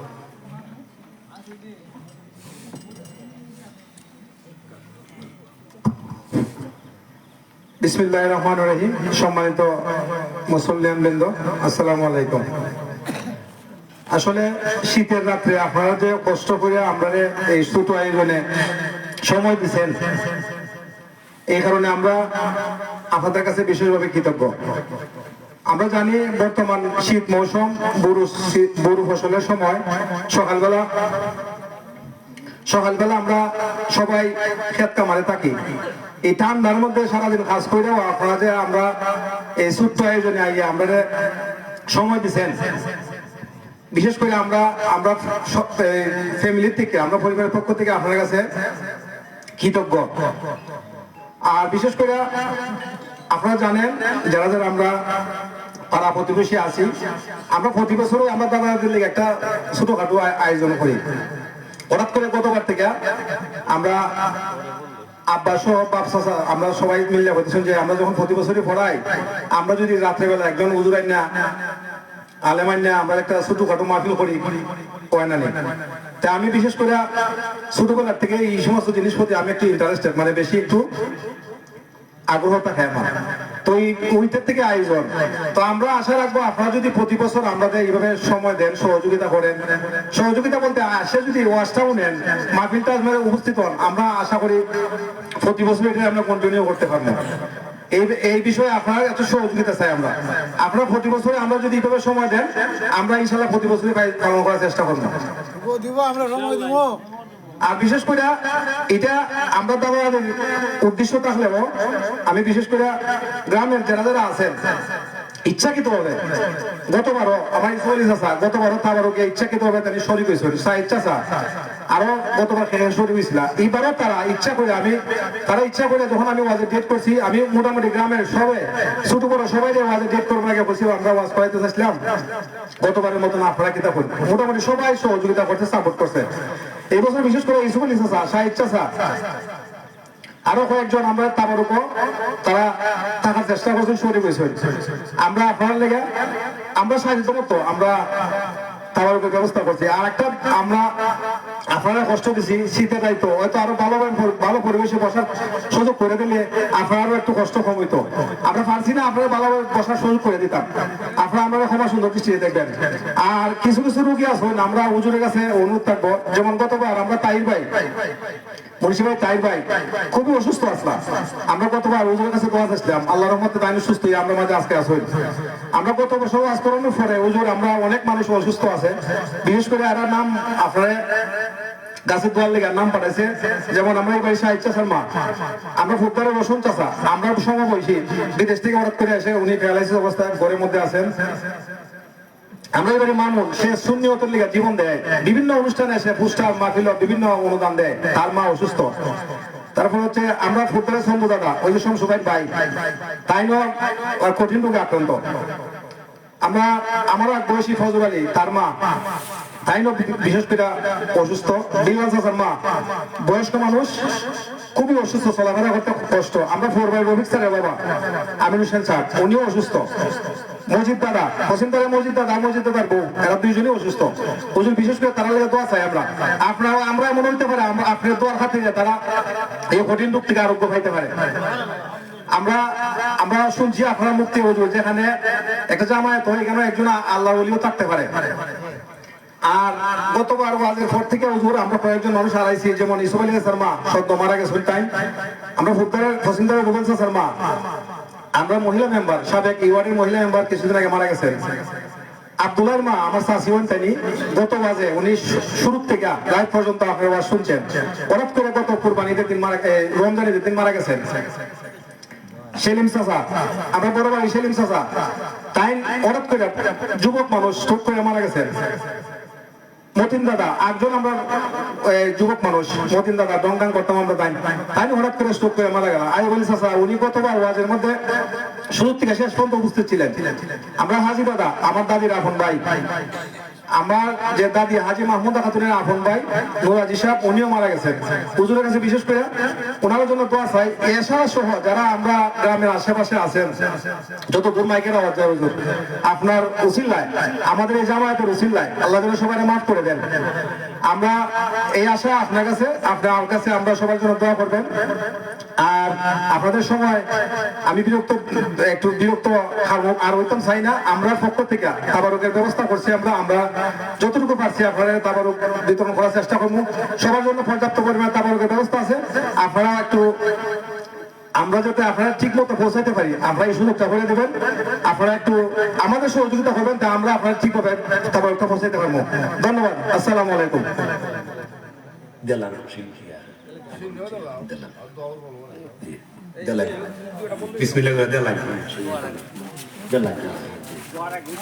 দুয়ার আগে দিলে দুয়াটার মধ্যে মানুষের একটা মনের একটা ইয়া থাকে।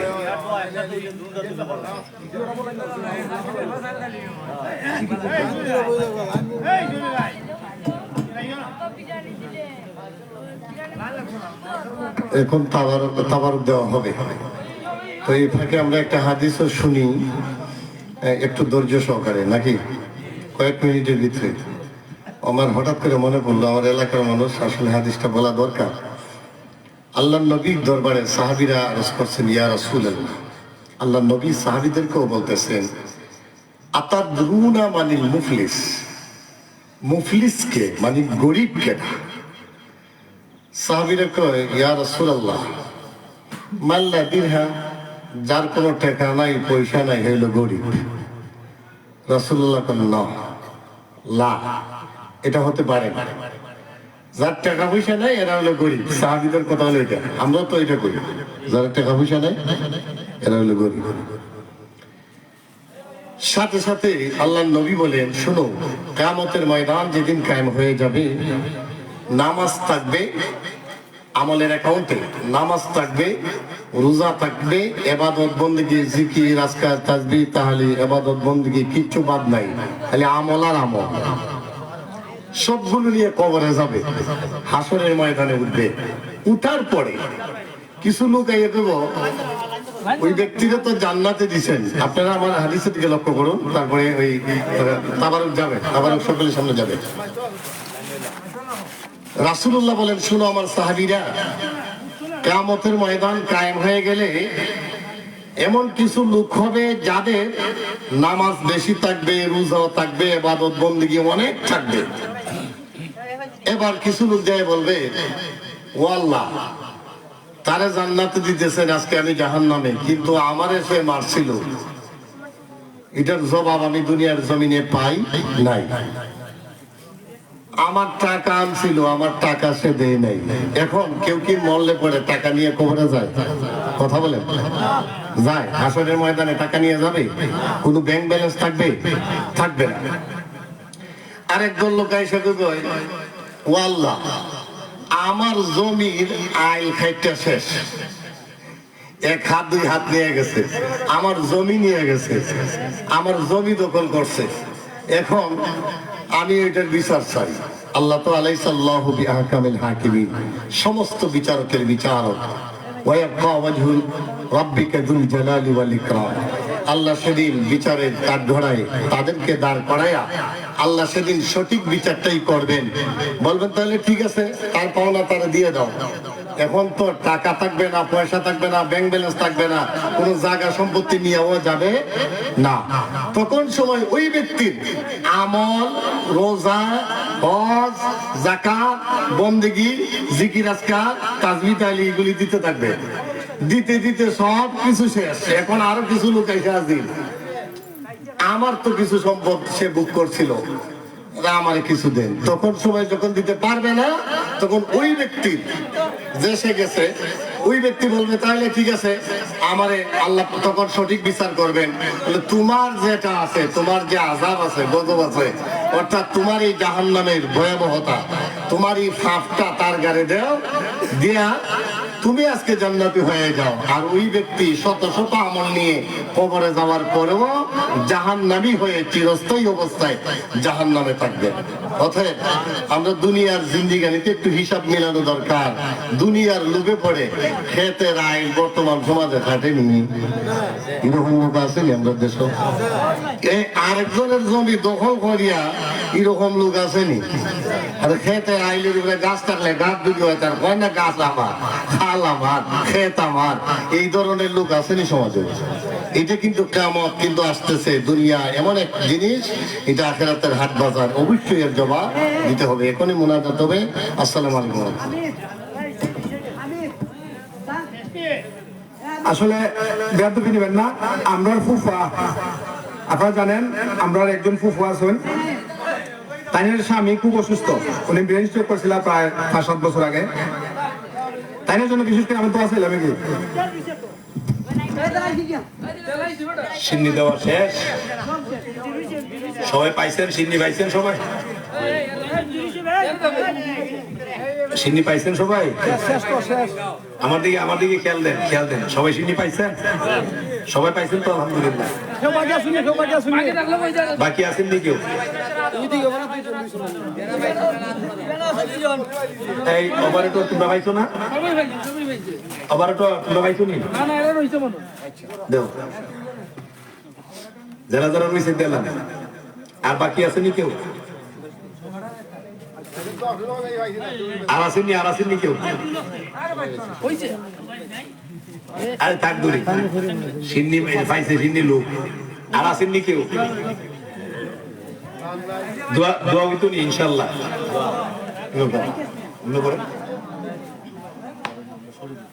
ভাই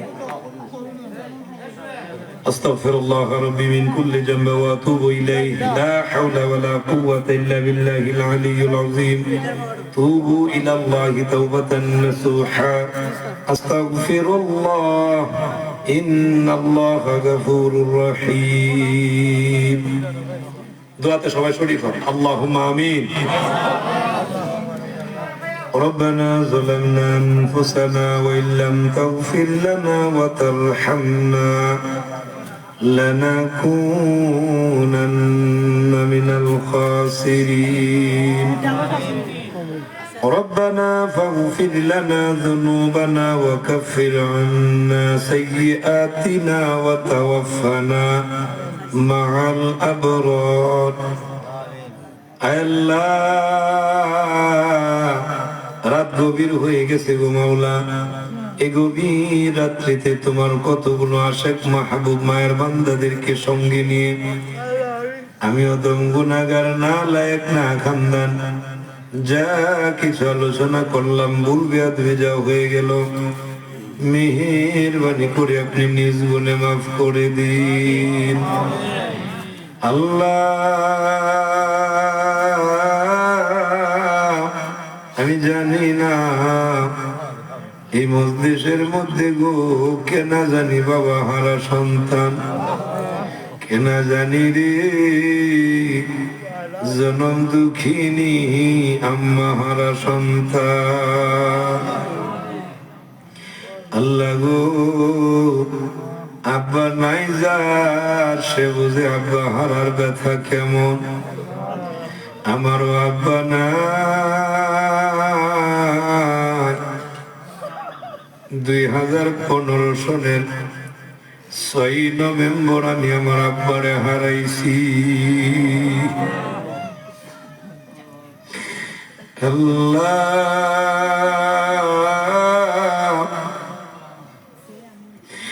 আমার মতো যারা বাবা হারাইলো প্রত্যেকটা বাবার কবরকে আপনি জান্নাতুল ফিরদাউস বানায় দিন। আমি জানি না গো কোন মানুষগুলোর জানি জনম দুঃখিনী আমানাই মানাই যার গৃহে যত দুঃখ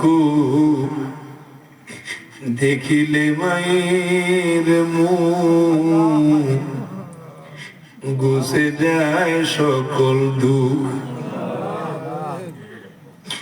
আল্লাহ গো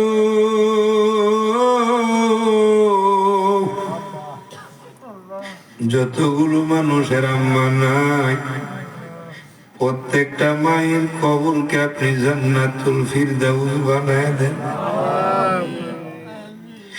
এমন অনেকে আছেন আল্লাহ আব্বাও নাই আম্মাও নাই, আমার বাম পাশে বসা আমার ভাই হযরত মাওলানা মুফতি সুফি আহমদ খান নাসরি ভাই, আমার ভাইয়ের আব্বাও নাই গো,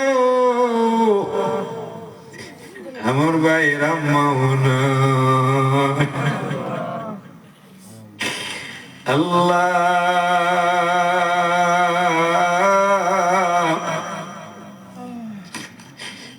আমার ইমরান তালুকদার ভাইয়ের দাদা দাদির নামে যদি ওই সালে সবের মাহফিল চট্টগ্রাম এলাকার এমন কোন পরিবার নাই যাদের জন্য দোয়া করা হয় না, আল্লাহ যতগুলো মানুষ তারা আব্বা আম্মা হারাইছে, প্রত্যেকটা আব্বা আম্মার কবরকে আপনি জান্নাতুল ফিরদাউস বানায় দিন আল্লাহ।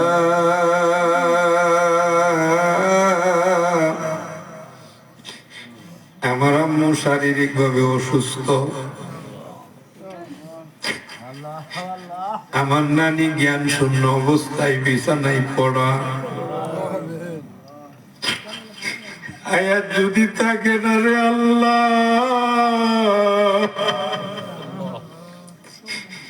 ইমানের সহিত তুমি মওত দিও আল্লাহ রে।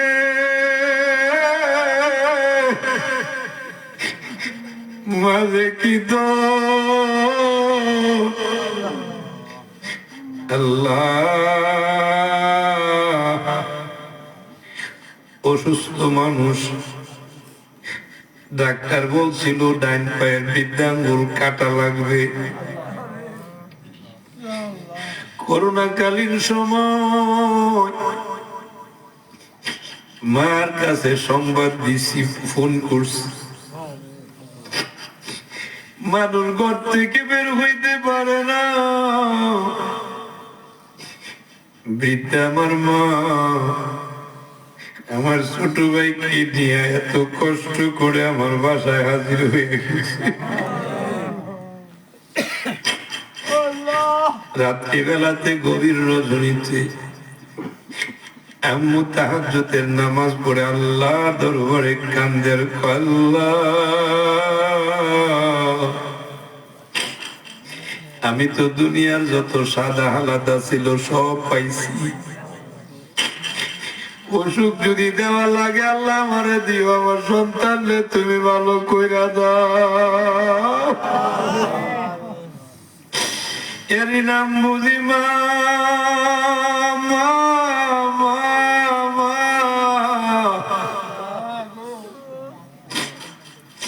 আল্লাহ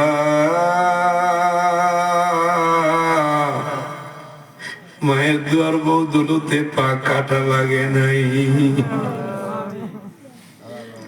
আল্লাহ যাদের আব্বা আম্মা বেঁচে আছেন না খায়াত দেন। আমার আম্মু শারীরিক ভাবে অসুস্থ, ভিক্ষা চায় আল্লাহ, আল্লাহ ভিক্ষা চায়।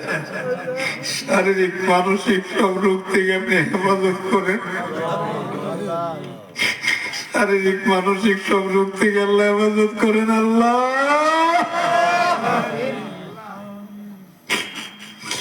আল্লাহ আমার ইমরান তালুকদার ভাইয়ের পরিবারের মানুষগুলি আয়োজন করে থাকেন আল্লাহ, আজকের মাহফিল আপনি কবুল করেন, জিন্দা মুর্দা সকলের উপরে খাস রহমত নাজিল করে আল্লাহ ওনাদের মনের নেক মকসুদ যে কবুল করেন। আশেপাশের আল্লাহ কত মানুষজন আসছে আল্লাহ, আল্লাহ কে কি চায় আপনার তো জানার বাকি নাই আল্লাহ, প্রত্যেকের চাওয়া আল্লাহ নেক মকসুদ গুলোর আপনি কবুল করেন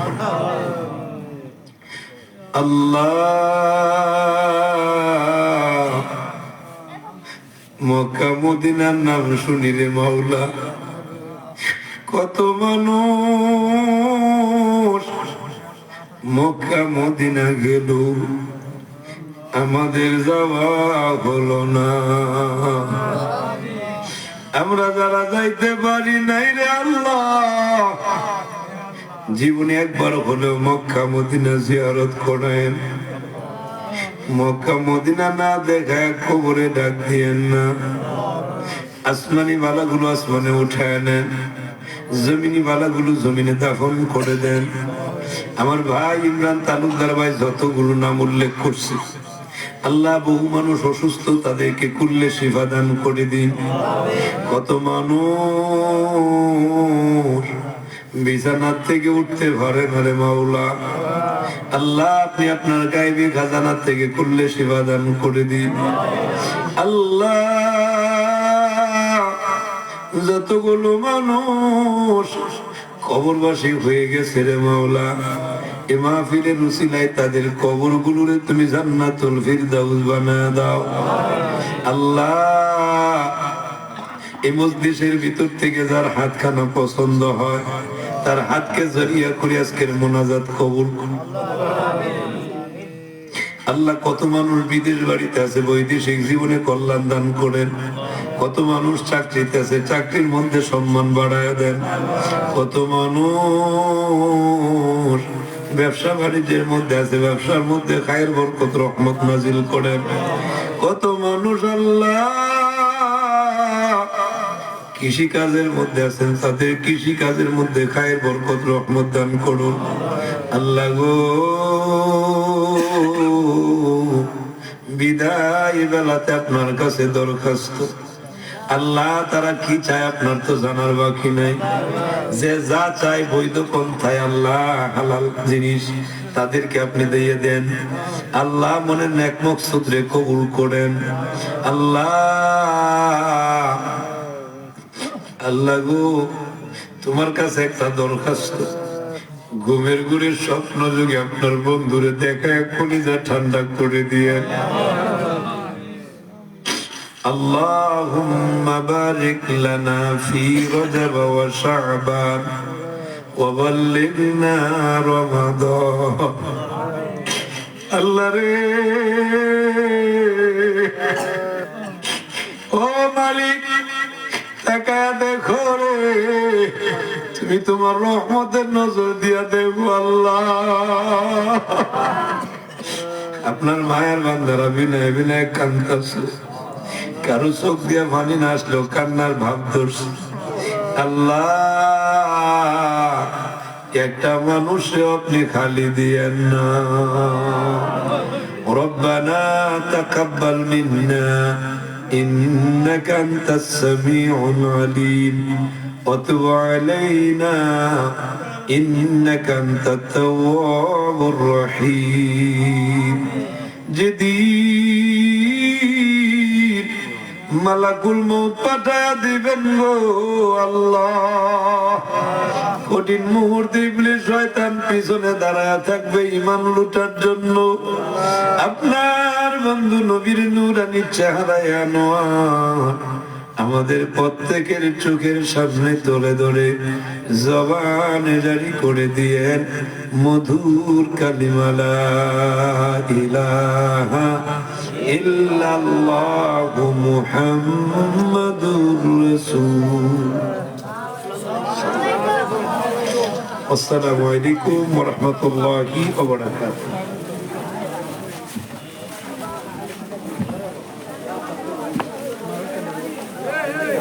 জীবনে হারো ওগুলো কাছে